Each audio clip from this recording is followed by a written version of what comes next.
SOT Balanagar team మరియు సనత్ నగర్ పోలీసులు సంయుక్తంగా సనత్ నగర్ పిఎస్ పరిధిలోని ఎర్రగడ్డ భరత్ నగర్ ఫ్లైఓవర్ వద్ద బచ్చట లోకేష్ అనే శ్రీకాకుళానికి చెందిన యువకుడిని పట్టుకుని అతని వద్ద నుండి 57,500 విలువ గల 2.3 కేజీల గంజాయిని స్వాధీనం చేసుకున్నారు.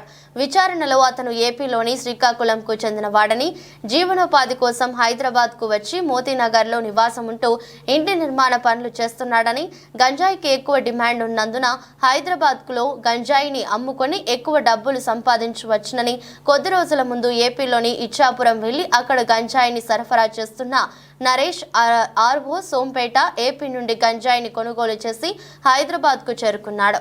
ఇక్కడ కూలీలకు మరియు నిర్మాణ రంగంలో పనిచేస్తున్న ఇతర రాష్ట్రాలకు చెందిన యువకులకు విక్రయించాలని నిర్ణయించుకున్నాడు.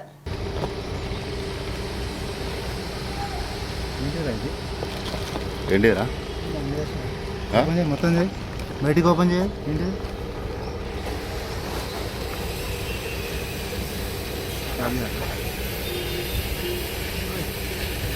ఓపెన్ చేయి మొత్తం బయటకు. ఎన్ని నుంచి తెస్తున్నావు? ఎంత ఉన్నా? ఎన్ని కిలోలు ఉందా? రెండు ఇచ్చి ఉంటాయి సార్. 2 MM చేసుకొని నాకు 10 రూపాయలు.